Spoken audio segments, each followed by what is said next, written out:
most flamboyant and successful fashion designers gunned down this morning in front of his Miami Beach home. Cunanan is a 27-year-old white male. The murderer may have been a serial killer, one of the FBI's most wanted. Cunanan that summer was America's terrorist. Cunanan. Andrew Cunanan. He had people in a panic. The serial killer is still out on the loose. I mean, that scares me still. Eyewitnesses say the killer walked up, shot Versace twice in the back of the head, and ran. Oh my God, there's blood everywhere! Please! A fashion icon gunned down outside his house, execution style in broad daylight. It is so brazen. The FBI says Cunanan is on a killing spree that has involved 5 victims in 4 states. Nobody knew where he was going to strike next. Nobody knew what was motivating him. 27-year-old Andrew Philip Cunanan, now the Bureau's prime suspect. Question now, what's driving Cunanan?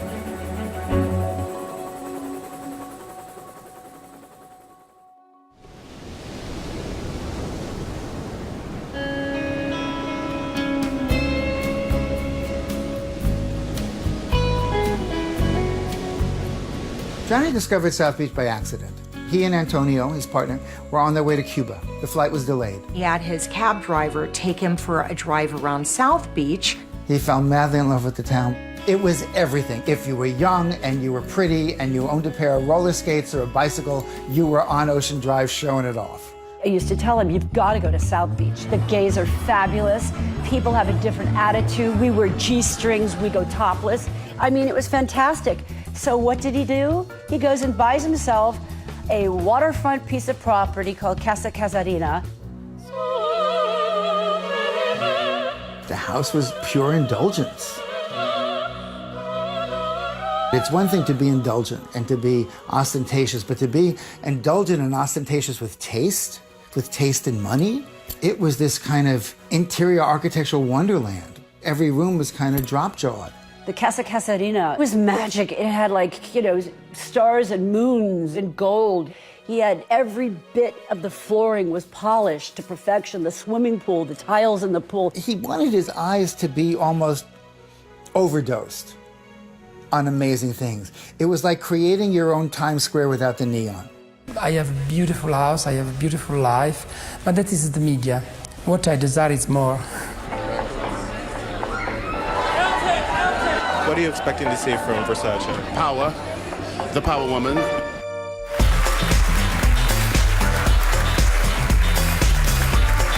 Gianni Versace was at the pinnacle of his career in 1997.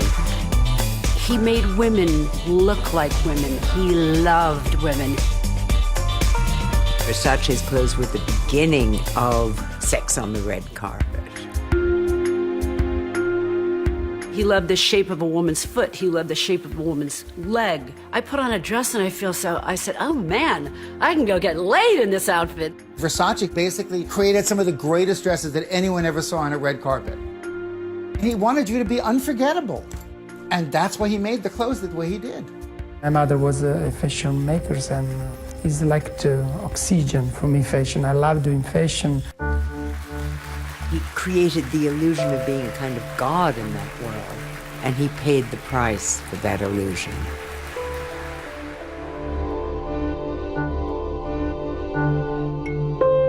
Versace was in love with life, and he wanted to make the world more beautiful. Andrew Cunanan was just the opposite. Versace had everything that Cunanan wanted: power, fabulous wealth, and admiration. And the world owed him. The world would know two things after the murder of Gianni Versace. They would know who Versace was, and two, they would know his killer was Andrew Cunanan. That's what Andrew wanted. Look at me, I can get to anyone.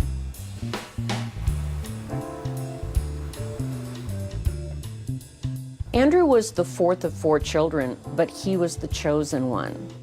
He was the prince. His parents did everything for him, more than the other kids because he was the youngest. We learned that he had an IQ of 147. He was the kid that was going to succeed out of all their children.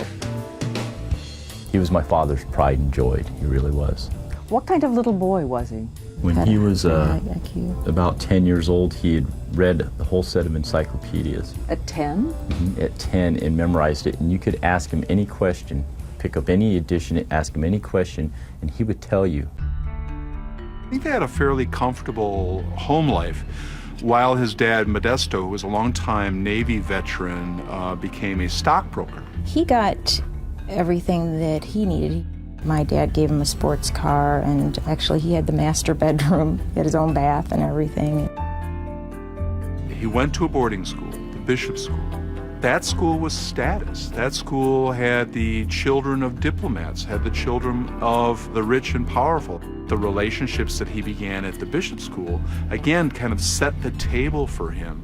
And not only for the tastes and appetites that he had, but the circles he was used to moving in. Andrew's self-worth was tied to the finer things in life, what they could do for him. Being accepted in high society and by wealthy people was what he expected. If he didn't get them, he was lost. He was the talented Mr. Ripley. Marge, you like everybody. Don't like you. Marge, you like everybody. He told people he was from Philippine royalty. It appeared to everybody that he might have come from privilege, and he played that card big time. He was living an extremely elaborate lie, and I think even he believed it at times.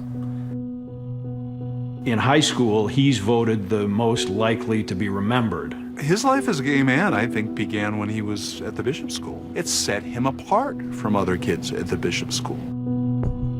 He wrote in his yearbook, in his high school yearbook, "Après moi, le déluge," after me, the flood. It certainly seemed obvious what the flood was. After a nationwide killing spree, He did what he needed to do for himself. Narcissistic, obsessed sociopath. Next, so how did the flood lead to 5 victims and a nationwide killing spree? Was he born a serial killer? Did somebody make him the serial killer?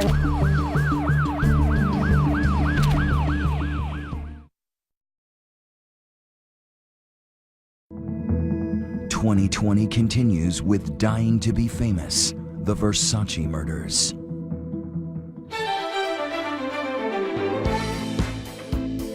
Versace turned South Beach into an international glamour zone. Everybody in South Beach loved Versace. He was generous. He was a member of the community. He was the unofficial mayor of South Beach.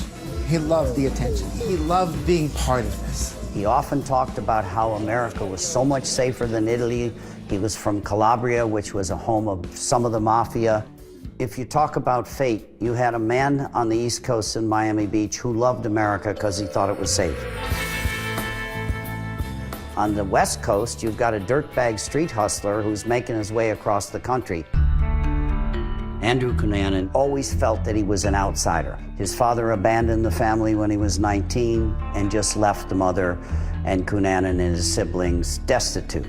he went to live in the Philippines with his dad for about a month and came back to the United States complaining about the squalor that his father was living in.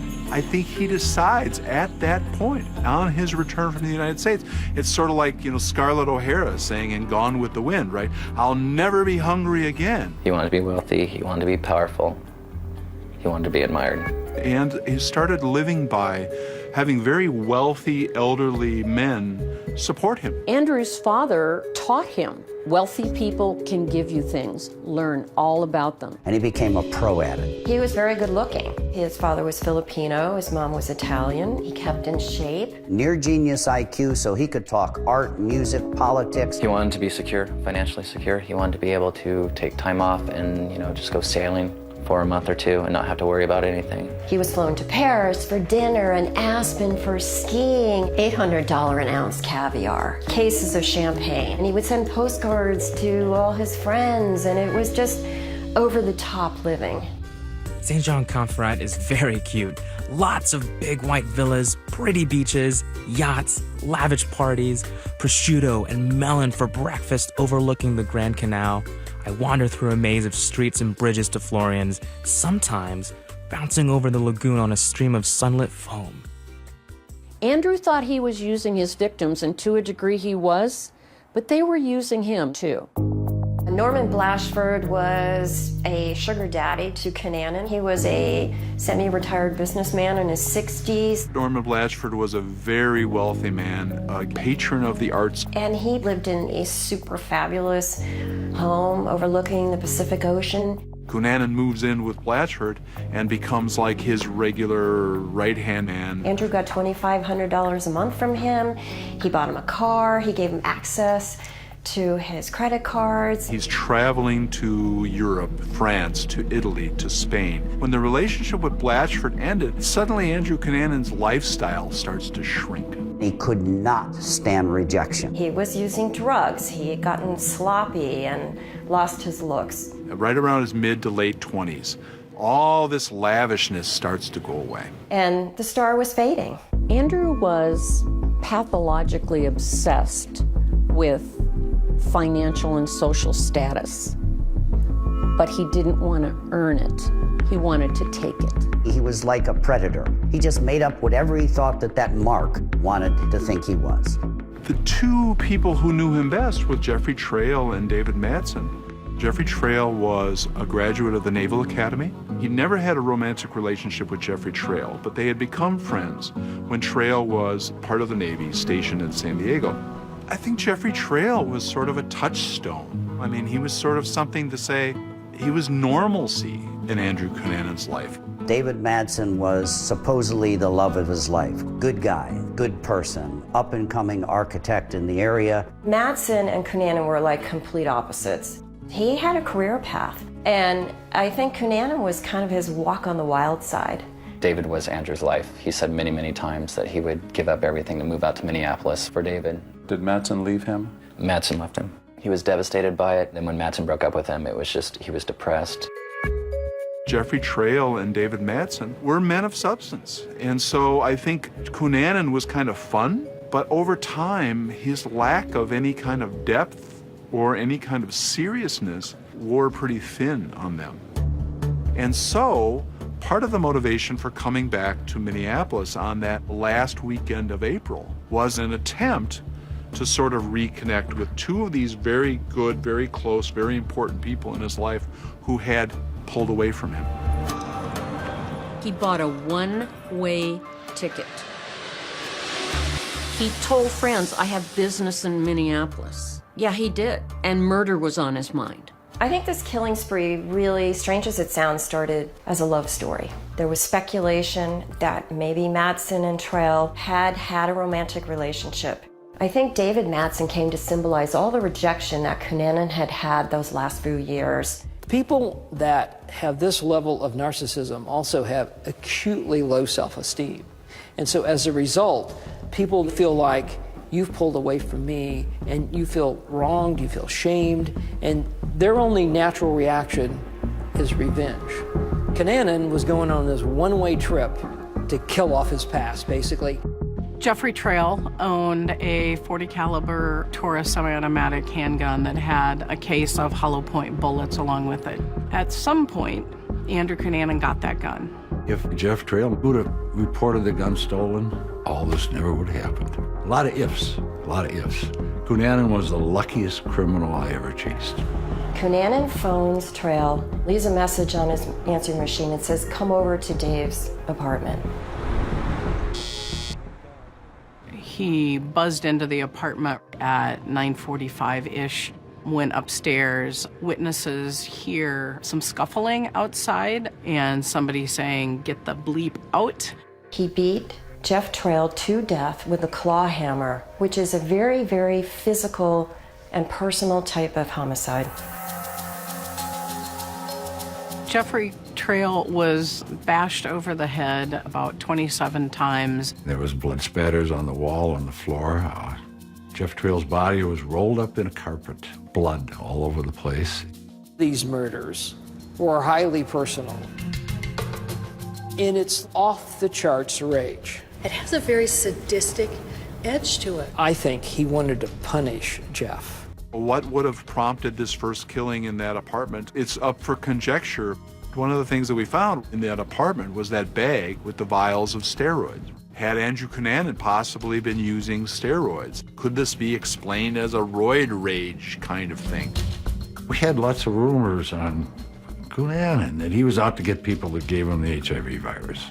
He did not have the virus. So you hear all this stuff. Weird reports that he was into some S&M sex. I basically decided he had an alter ego, and when he killed Jeff Trail, he flipped to that. It wasn't him anymore, and that's when his path became clear to him. David Madsen comes back to his apartment with his dog, and there's a body rolled up in the rug. Police believe that after the homicide of Jeffrey Trail, that Cunanan held David Madsen hostage for 2 days in the apartment with the dead body. David Madsen, I think, becomes a captive of Andrew Cunanan's at that point. And the two get in a car and they drive out to an isolated area outside Minneapolis. David Madsen was marched out on the banks of that lake and shot 3 times, once in the back, twice in the head with Jeffrey Trail's .40 caliber gun. We thought, whoa, what is this? What's going on here? These 2 homicides are clearly linked, and now what?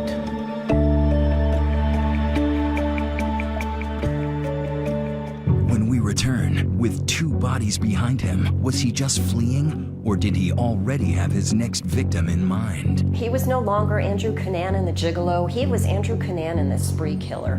Next on Dying to Be Famous.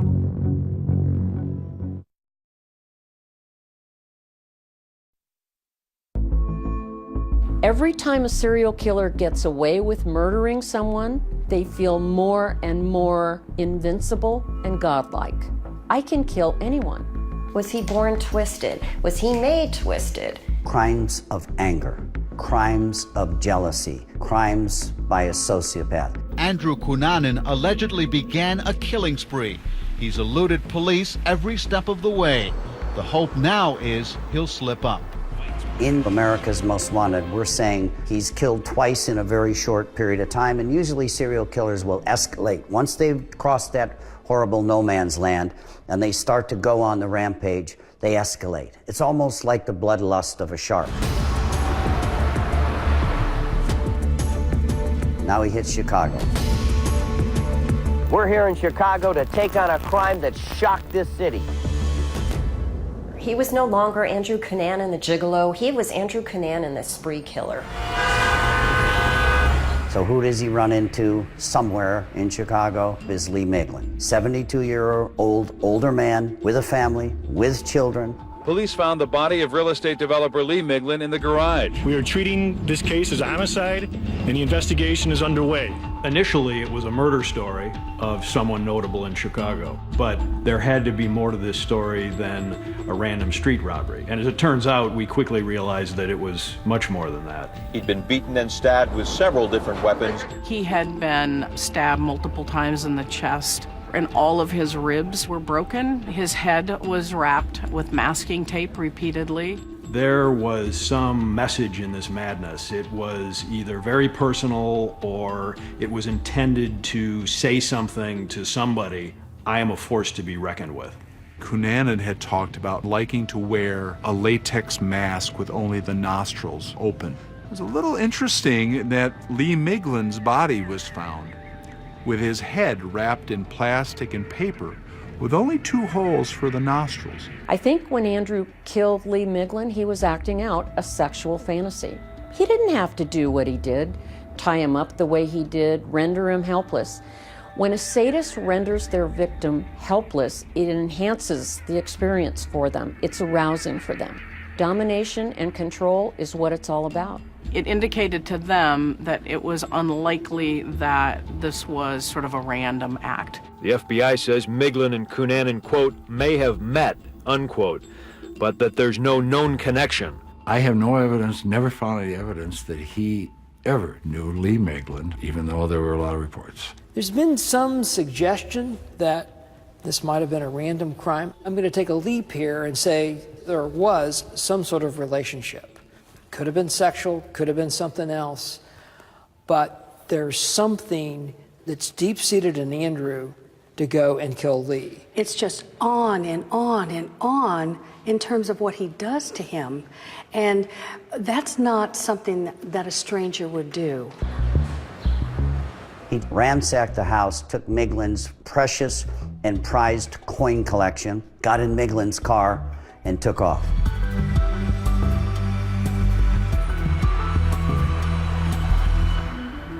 When he's on the run and making multiple phone calls from Lee Miglin's Lexus, the cops are beginning to track him because it's pinging off of cell towers. They had triangulated the cell phone that was on the Miglin car he was driving. They had tracked him as far as Philadelphia, and it got leaked to the press. Looking for Andrew Cunanan. Chicago police determined that somebody, they presume Andrew Cunanan, has used the car phone in the Lexus twice in the past 24 hours in Philadelphia. Unfortunately, he heard it on the news radio that we were tracking that cell phone. Andrew Cunanan heard that radio transmission and ripped the phone out of the car, which then meant they lost their ability to track. So he's got to dump the car. The car is the clue that ties him to Lee Miglin's murder. Just before sundown, Cunanan apparently spotted the entrance to this remote federal cemetery and drove down a one-lane road where he encountered 45-year-old gravedigger William Reese. Bill Reese was reading his Bible and listening to Christian music on the radio before Cunanan showed up. Andrew Cunanan pulls into a very deserted historical cemetery. Because it's a historical cemetery, you don't see families in there putting flowers down for Grandpa. Cunanan confronted Mr. Reese up here in the parking lot of the federal cemetery, then forced him down the stairs into the basement. Finds the caretaker, brutally murders him, and takes his red truck. Because the media wanted a scoop, they had an exclusive, it took another life. We had a killer who had killed 4 people in 12 days in 3 different states. Now, he's got a new vehicle, he's on his way south. They might have got Cunanan in Lee Miglin's car. Pulled him over with those gold coins in there. It was a lost, missed opportunity to catch this spree killer, and God knows what he was going to do next.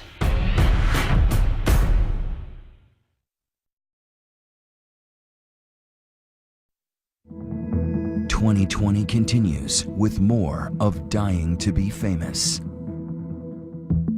The Federal Bureau of Investigation placed on its list Andrew Cunanan makes the top 10 FBI list. Cunanan is suspected in 4 murders occurring in Minnesota, Illinois, and New Jersey. You had people in all parts of the country wondering whether Andrew Cunanan was going to show up at their house. Authorities admit that by now, Cunanan could be anywhere. Has he stopped killing? The serial killer is still out on the loose. I mean, that scares me still. Is he going to kill again? Yes, I am alarmed and I'm very concerned. Who is he going to kill next? Cunanan wanted to be notorious. He wanted the recognition he felt he deserved. It was very chaotic. You were flying right next to America's Most Wanted individual. I don't know that I was. Around the nation, the mere mention of Cunanan's name brings out the media in droves. He could have been anywhere. He was anywhere and nowhere. The unit's still looking for Andrew Cunanan. Cunanan was believed to have There fled have in been Miglin's hundreds of Lexus from reported Chicago. sightings of There has Cunanan only in been all 50 indirect states. evidence of the fugitive's presence. I think the one state we didn't have a lead in was Montana. Cunanan warnings are also posted tonight here on the East Coast. Well, I believe Andrew Cunanan came to Miami because that was one of the areas that he was going to be able to blend in pretty easily. So I would caution all people to just be careful if they do spot him. We believe that the vehicle may be occupied. And you know what he was doing? That occupant is deemed armed and dangerous. He was hiding in plain sight. 911 gets a phone call. There was a sighting by a employee of Miami Subs that recognized him from America's Most Wanted. Andrew Cunanan is 5'9", weighs 160 pounds, and has We get a dark hair call and brown eyes. from a wonderful, conscientious viewer. He says, I believe the guy you're looking for is here buying a sandwich. The police say, okay, stall. The guy said maybe 10 minutes he had him there, and he walked out the door. Miami Beach police missed him by about 3 minutes. You did not need Facebook to find Gianni Versace. South Beach was so small, 5 blocks. He walked almost every single day down Ocean Drive to the News Cafe. The News Cafe had a wonderful selection of international papers, so he would get the newspapers from Italy. He said, good morning. I said, good morning, you know, and he went up towards his house. We had plans to play tennis that morning. I didn't know that Johnny was out. I went into the dining room and I was picking at the fruit that he had there at the table. As he's walking up the stairs, what we know now to be Andrew Cunanan comes up behind him and shoots him twice in the head at point-blank range. When we heard bang, bang, I thought it was backfire from the lawnmower that was being worked on in the yard. But it wasn't. One shot hits the left side of his face, the other shot hits the right side of his neck, and he goes down.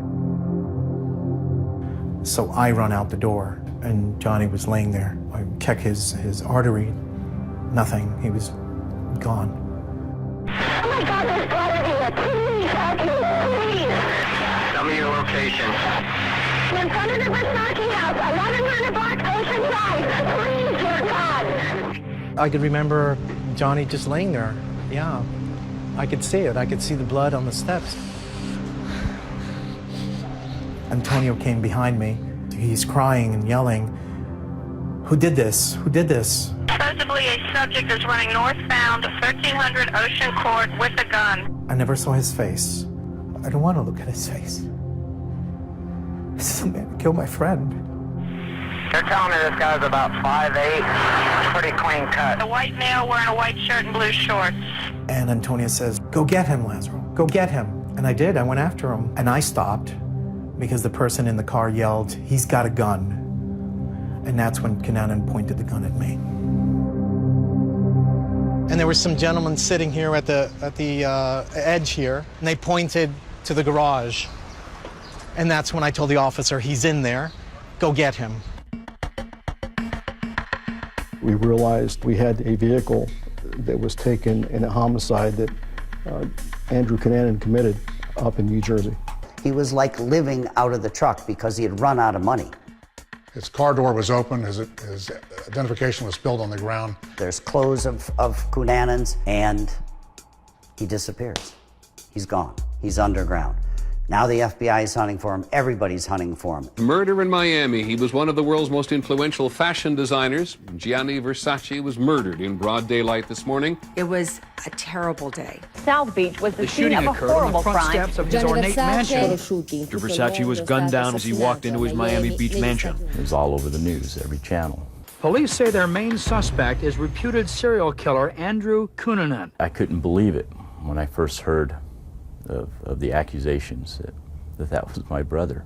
This is not just a tragedy, but it is also a great loss to our community and, in fact, to the world. Versace had only been back in Miami about 5 days, and based on the behavior at that murder scene, Andrew knew what those habits were. How fast does he walk, and who else is out there at the time? What makes this murder completely different than the other ones is he does his homework. How am I going to get access to Versace? Miami Beach investigators are currently interviewing witnesses and employees who work at the Versace residence in an attempt to learn a motive for this shooting. There was a lot of speculation that there were Cunanan sightings near Versace's house, in Versace's house, at parties that Versace visited.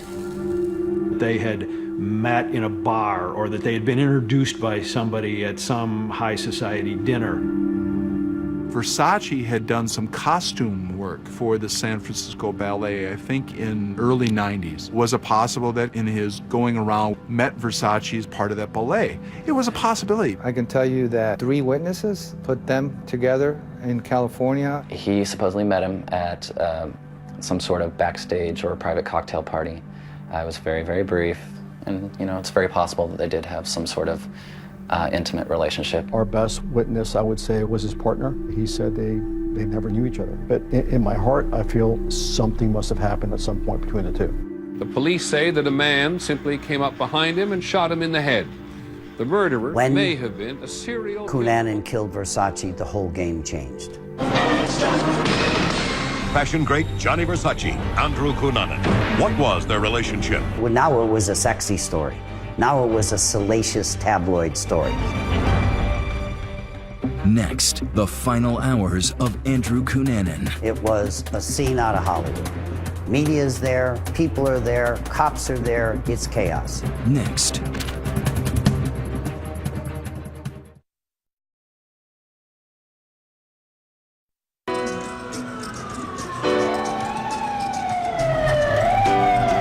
came running, but he was already like dead.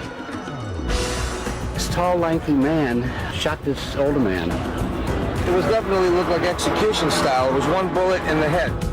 Everybody in Miami is converging on South Beach. When I arrived at the scene, it was like in full chaos. People crying, there was people throwing flowers on the sidewalk. It was media circus. Gianni Versace. Hundreds and hundreds of journalists. At the time, there was nothing bigger than the Andrew Cunanan Odyssey. It was the coup de grace for Cunanan. Nobody is going to be any bigger than Gianni Versace.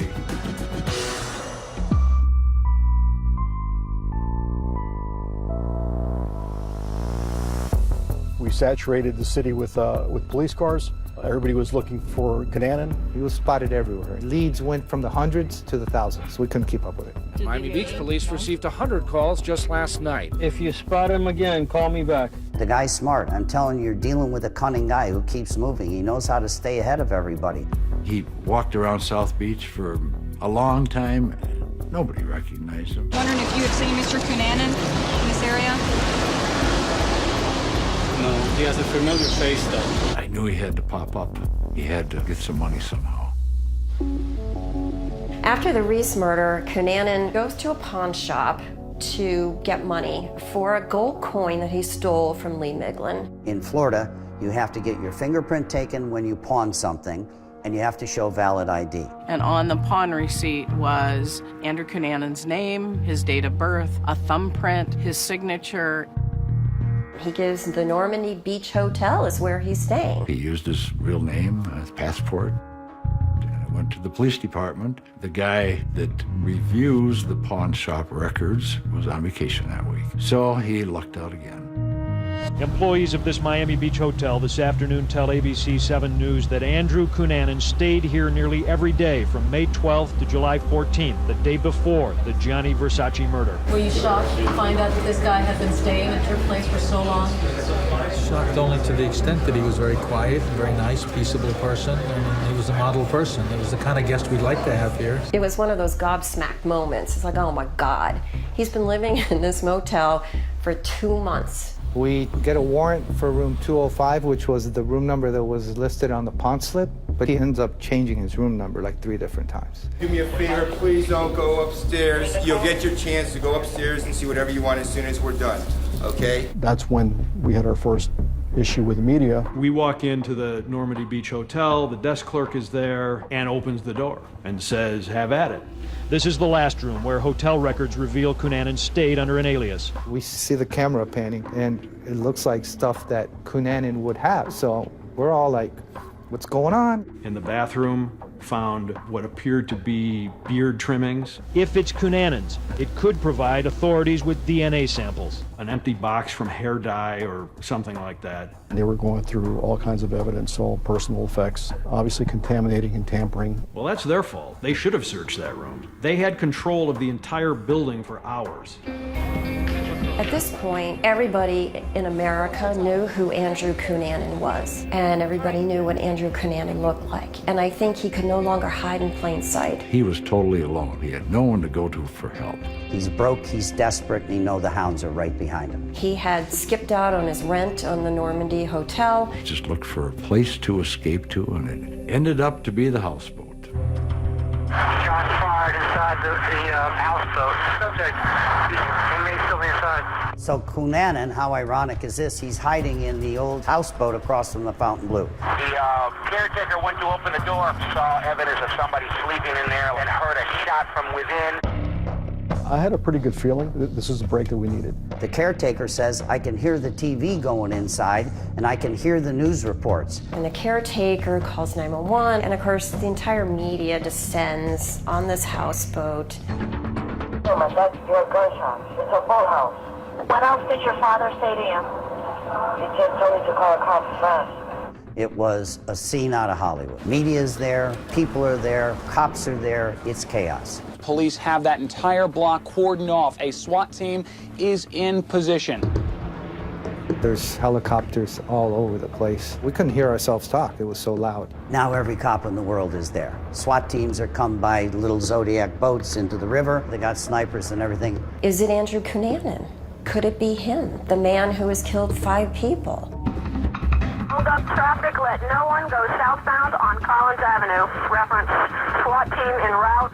Kind of reminded me of the OJ, you know, the chase and all that. The world was witnessing this as it was happening. This does not look like a situation that is going to be going away in the short time. Does any unit have binoculars? And the most difficult part was the 4 or 5 hour wait to finally get into that house. I have a visual on the front door. It seemed like it was going on for days, when it actually went on for about 4 or 5 hours. You can see through the windows. They put in flash grenades, they put in tear gas. When we first entered the home, we kind of had to back out because the gas was so strong. It seemed like he'd been there for several days. He had no money. He knew he was going to be captured. I went up the staircase, and that's where we found Andrew Cunanan lying on the bed in the bedroom. Next to in the bedstand, his signature glasses. The gun was consistent with someone that had shot themselves in the mouth. When they found his body, they found newspapers with Versace killer on the headline. I mean, he had become notorious, and that's what he wanted. So this is me coming out of the houseboat. My major approaches me right away. He wants to know, is it him? I let him know, yeah, it's him. And the nightmare ends. Tonight, all across the nation, our citizens can stand down and breathe a sigh of relief. The reign of terror brought upon us by Andrew Cunanan is over. It was street justice, and he had administered it to himself. He got everything he deserved. Next, a funeral with Elton John, Lady Diana. But was there a final hidden goodbye from Cunanan? This is exactly the end that Cunanan wanted. Leave everything like a big puzzle.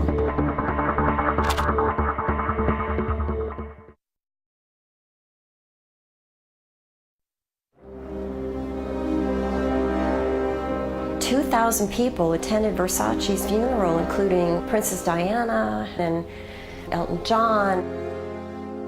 The service was in the Milan Cathedral. There was a casket, and in this silver box was the man I'd sat next to at dinner a week before. And why was he dead? You work very hard to become somebody, and then they kill you because you are somebody. It was a shock event because it happened so fast, because it was so sudden, because this was somebody on the pinnacle. But now what do we all do without him?